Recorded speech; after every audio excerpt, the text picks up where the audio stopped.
Ah, disclosure muna kasi may nagsabi na may question sa team nyo. Pending a DNA, yung staff ko si Raf ay hindi ka mag-anak ni Secretary Vince, ha? Ayan, tumayo ka naman. Ayan. So, pending a DNA test.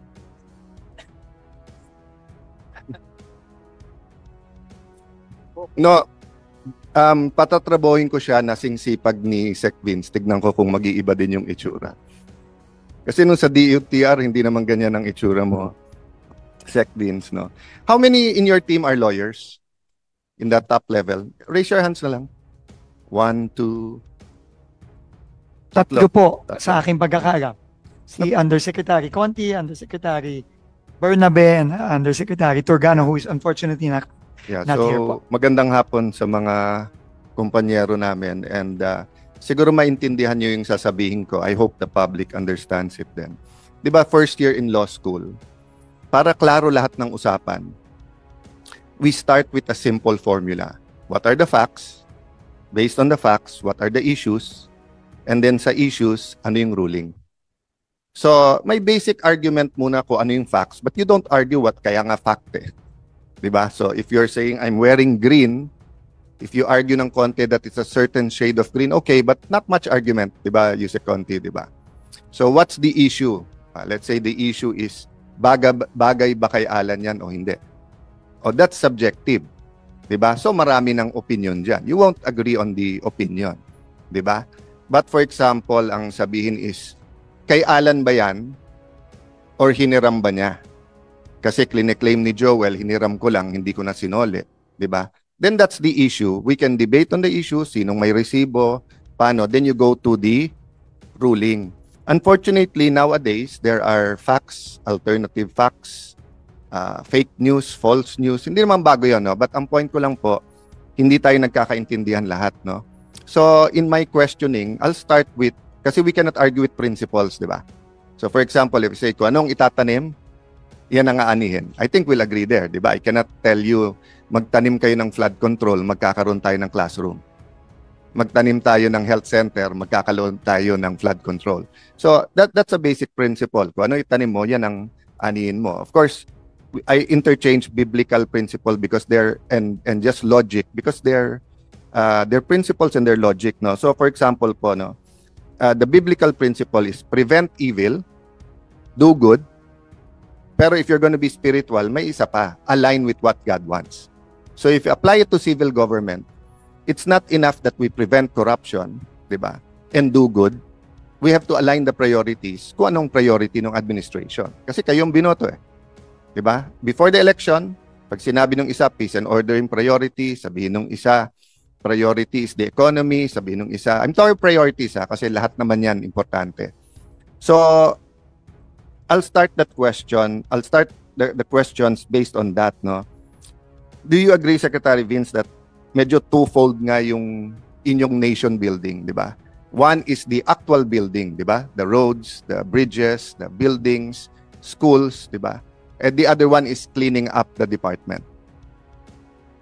Tama po, yun ang dalawang kabilin-biginan po ng Pangulo nung bago po ako umupo bilang DPWH. And the second one, which is cleaning up the department, is given to any agency, but usually not too much emphasis because usually we assume that there is much, much more good. Diba? So, kung harap ko ang BIR ngayon, I would assume there are some bad eggs, but I would assume na, or if there's a systemic problem with BIR, hindi ko naman i-assume na lahat, i-fire lahat ng commissioners or deputy commissioners, ganun din kung custom, etc. But it so happened because of the flood control ghost scandal, kasi hindi, as you said, Sec Vince, I think as far as the first Department of Public Works around the world ay may corruption na, di ba?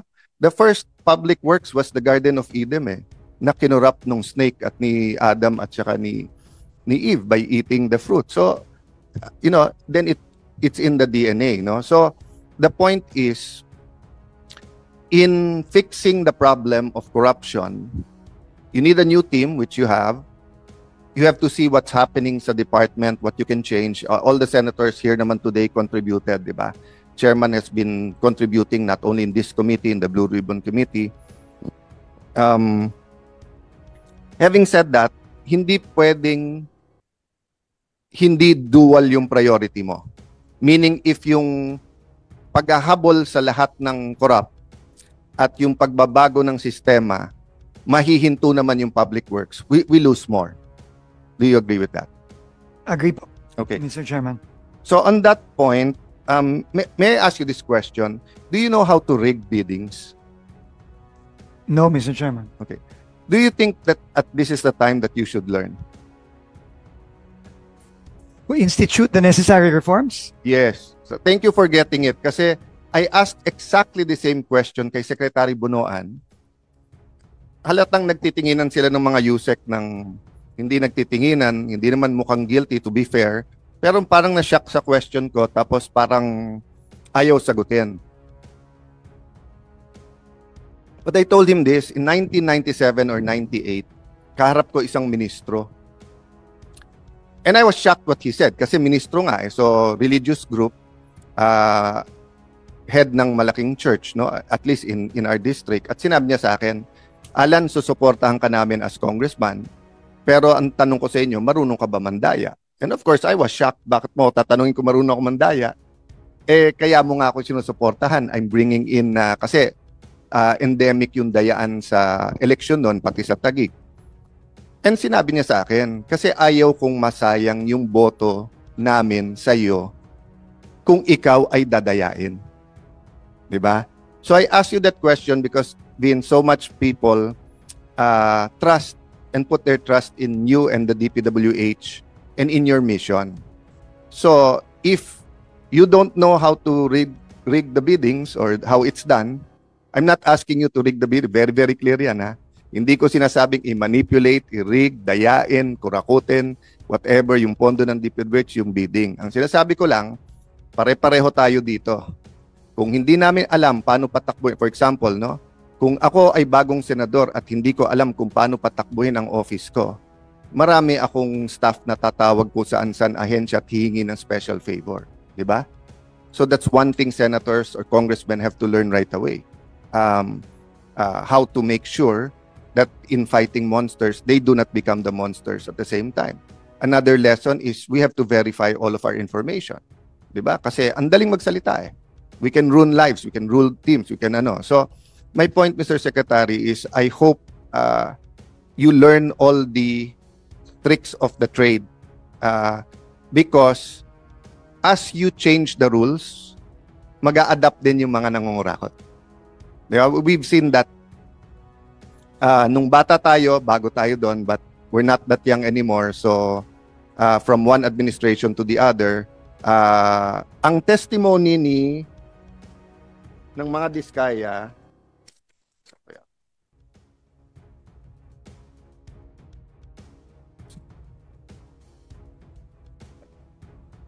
nasaan yung kay Diskaya?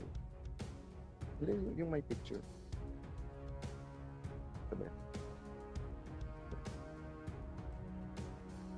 Yan. So sabi ng mga Diskaya, I'm not saying it's gospel truth or totoo, but as reference lang. Noong panahon ni former President Pinoy ay umaabot sa 10%, sa panahon ni President Duterte ay 12 to 15%, subalit sa panahon ngayon ng mahal na presidente ay umaabot na ng 25 to 30%. Ang total na porsyento na proyekto na hinihingi ng mga congressman gamit ang kanilang mga tao o tinatawag na bagman.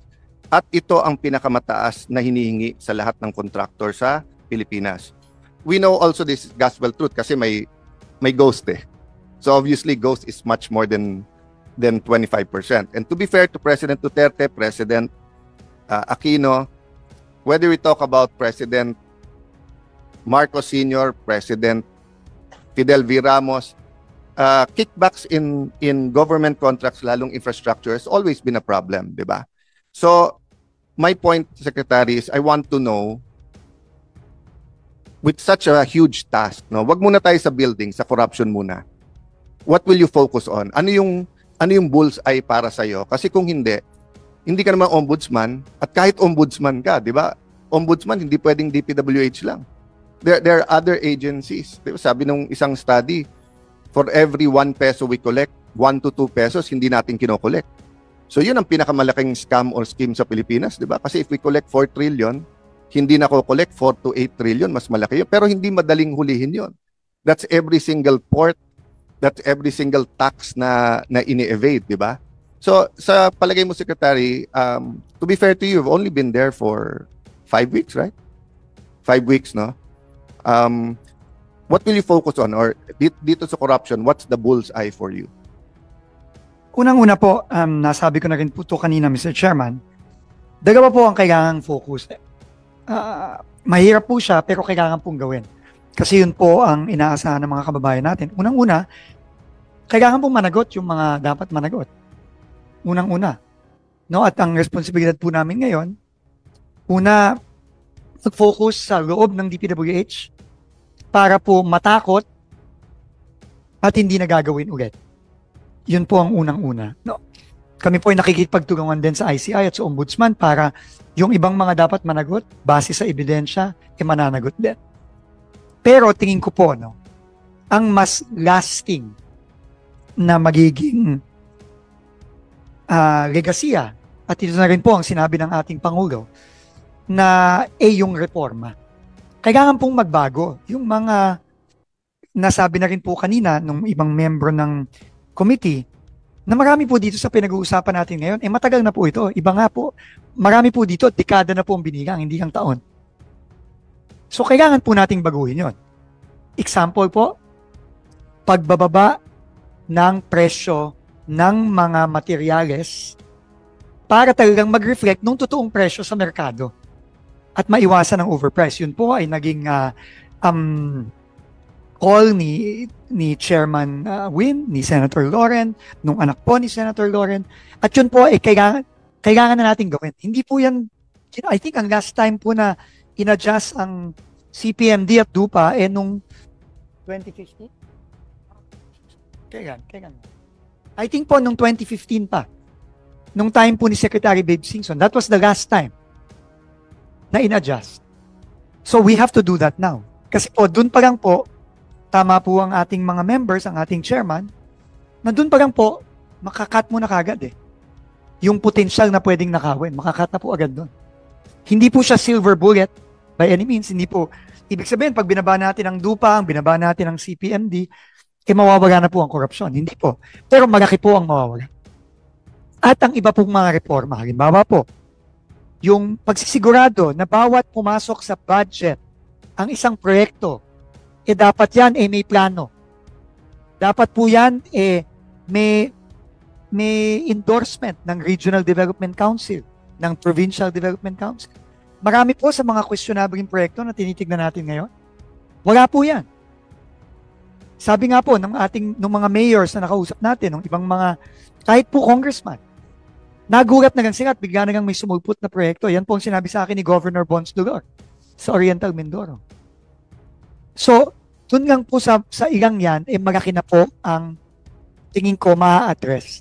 And I think these will be lasting reforms as long as they are implemented consistently. Kasi ang problema po ako po, sasabihin ko na po dito, 2 taon lang po ako dito, 2 kalahating taon.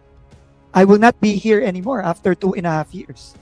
Sana po, itutuloy-tuloy lang po yung mga reformang gagawin, yung mga reforma pong inutos mismo ng ating Pangulo, sana po, tuloy-tuloy na pong i-implement. Yun po ang tingin kong lasting na pagbabago sa dito. I'll comment and discuss with you on other points you said, but just to focus on my question ng focus. No? So I see your point. So building accountability. Sinasabi mo sa accountability, dalawa yan. Hulihin, kasuhan, dapat lahat ng kasuhan, and then secondly, reforms. So agree tayo doon, tapos pangatlo pa yung building. Agree tayo sa reforms, we'll go into that kasi I think may mga kailangan i-clarify doon. But doon sa hulihin ang lahat ng kailangang hulihin, that's where I want to know the focus. Kasi let's assume na walang guilty dito. Let's say guilty ang presidente, guilty ang vice president, guilty ang Senate President, Speaker, lahat ng senador, lahat ng congressman. Sama mo na mayors sa sarili lang bidding. Sabihin mo lang it's endemic, meaning ang hindi guilty is the exception rather than the rule. Just for the sake of argument, ha? Ano lang to? Argumentum ad absurdum. Let's bring it to the absurd. So, barring a revolution that I don't want, I want a revival. I don't want a revolution. Because many revolutions, communist revolution, fascist revolution, or even a liberal democracy revolution did not bring the reforms that was promised. It's really more of a revival or revolution of the heart, no? So my point is, Sec, what will we focus on doon? Or can I feed ng konti? Will you agree with me? Let's focus muna sa ghost. When I say focus, I'm not saying na wag mong tirahin lahat ng makikita at obvious. At of course, if a document falls on your lap na eto hindi ghost pero rigged yung you have to act on it. But I'm saying it's you only have 24 hours in a day. Maybe you have 48 hours dahil sobrang sipag mo, but the rest of us only has 24 hours in a day. Do you agree with me na kailangan yung low-lying fruit, yung obvious na obvious, yun yung unahin? Unang-una po, no, nagsisimula po kami lahat, no, lalo na sa bagong team na pumasok sa direktiba ng PANG, which is wala tayong sisinuhin, wala tayong sasantuhin. Lahat po ng dapat managot, lahat ng involved, dapat managot. Pero tama po kayo na in terms, dahil po sa dami at sa scale nitong nakikita natin ngayon na siniwalat mismo ng ating Pangulo nung kanyang SONA nung July, kailangan po ng prioritization. Tama po kayo doon. No? At yun na rin po ang sinabi ng ICI nung last week, nung sila ay nag-presentation. At ngayon po na may bago ng special advisor, si General Azurin, yun din po ang kanyang sinabi. At yun po ay gagawin natin in support of the accountability measures na gagawin po ng ICI, ng Ombudsman at ng DOJ. So yan dyan po tayo nagpa-prioritize, pero hindi ibig sabihin nun is magto-turn tayo ng blind eye sa ibang mga bagay. I agree with you 100%, but it's important for people to know why. Kasi ang definition ng ghost, correct me if you have a better definition, but sa akin sa pinakasimple, nag-allocate ng pera, binayaran, pero wala talaga. So whether it's Bulacan, whether it's Iloilo, Cebu, whatever place in the Philippines, di ba? Pumunta ka doon, sinabi school building, pagdating doon, ni isang bakal, wala. Sinabi kalye, ni isang sako ng simento, wala. Sinabi flood control, wala talaga, pero bayad na. So it's easier to focus on that bucket. Walang mapapaliwanag yung guilty . Kaya you saw during the first hearing, nung si Chairman Marcoleta pa ang chairman at yun ang tinutumbok, nagbabago ang sinasabi ng mga opisyal kasi obvious na obvious, di ba? I won't go to the politics of it, or I'll say it na Vince, Secretary Vince, that's my point. If sana nangyari to sa isang city lang, isang municipality, yan ang utos ng presidente, walang politika, ganyan ang galit ng tao, madaling i-address . Pero since it's so widespread, the corruption, and it's endemic, and there's different definitions between SOP here, substandard there, swapang naman nito, dupang naman nito, di ba? There's so many definitions. So, ang sinasabi ng isang grupo, kaya pinalitan si Senator Marcoleta kasi ito yung tinutumbok, yung mastermind.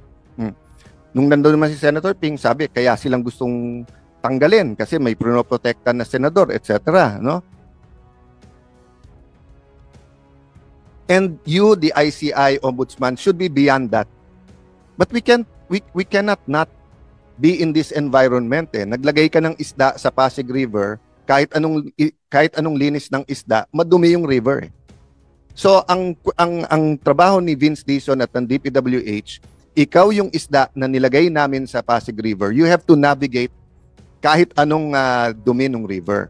So let me stop there and agree with you as far as the ghost. So far, ilan ang nahanap niyong ghost? Right now po, ang nasubmit po ng joint validation ng iba't ibang ahensya ng gobyerno, kasama na rin ng PNP, ang AFP, at iba pa, 400 plus po, no? 400 plus suspected, no? Ito qualify ko lang po dahil kailangan pa po itong i-validate kung totoo ba talagang ghost ito. Just before I himayin natin yung ghost, yung sinabi kong obvious, halos, of course, everyone was busy during the election, pero tinutukan ko dito yung bumaksak na tulay sa Isabela. All the documents are there. Obvious na obvious. At yung RD na nandun, nilipat sa Metro Manila,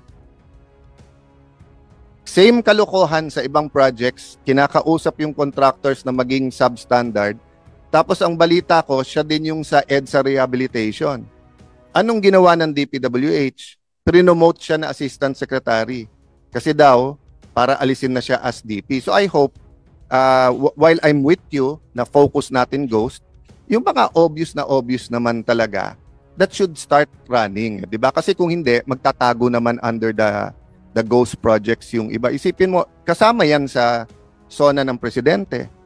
Isipin mo, nung ginawa yung 800 million, substandard, mali-mali, tapos ang ginawa, imbis na contractor nagbayad, nagdagdag pa ng 400 million, same contractor, tapos bumaksak pa rin yung tulay. Tapos nagtitinginan hanggang ngayon kung sinong dapat dyan. No? Hindi, but you don't have to answer that point kasi please look at it, Mr. Secretary. No? My point is lang, anything that's also obvious, we would appreciate action on it. No? Whether you refer it to the ICI or you refer it to the ombudsman, ang point ko lang na nasa inyo yung papeles. Unless the Blue Ribbon continues the hearing kasi nga, we were siguro 3/4 done. No? So, Secretary, dun sa lahat ng Ghost, ilan doon ang galing sa NEP, ilan doon ang galing sa amendments or insertion, ilan doon ang galing sa unprogram? Wala pa po kaming detalye. Sa kasalukuyan po, we're working together with the ICI po to come up with the details of everything. Yeah. But Thank you, Mr. Chair. this should be quite easy to do once you have kung ano yung projects no na Ghost, di ba? Kasi especially yung NEP, kasi from the first printing, nandun na siya, di ba? Okay. So, having said that, dalawa pa yung unprogrammed. Yung unprogrammed na nandun naman yung pangalan ng project sa GAA, nilabas lang sa unprogrammed, meaning nagkapondo. And pag may lumabas na project na walang pangalan sa GAA, walang pangalan sa unprogrammed pero lumabas. So take a look at that. But okay. So when will you finish the Luzon, Visayas, Mindanao kung ghost lang, hindi pa substandard or anything? Siguro po mga in a few weeks, Mr. Chairman, yun po ang ginagawa ng ating team ngayon led by Undersecretary Turgano, who is our head of legal, and now Undersecretary So General Bispo. I don't want to cast doubt or aspersions or on anyone. Kasi nga madali ang fake news ngayon. So yun po ang dilemma or yung blessing and curse nung sa internet. Anyone can take a picture, that's a blessing. Anyone can sumbong, anyone can di ba? But with AI, pwede rin mag-manipulate. Kasi kung titignan mo yung ibang algorithms, depende kung anong algorithm mo, meron mga pinapakita na 24 hours ginagawa ngayon. Na may mga crane, may mga inano, di ba? So, ang allegation nun is that ghost to, pero by the time dumating yung team nyo, ginagawa. I mean, kung ghost, di mo naman kayang gawin ng isang buwan ang buong project, di ba? Pero kung sobrang substandard, halimbawa nga, it was dapat 500 meters, 100 meters lang ginawa, so they're hoping to bring it to a logical.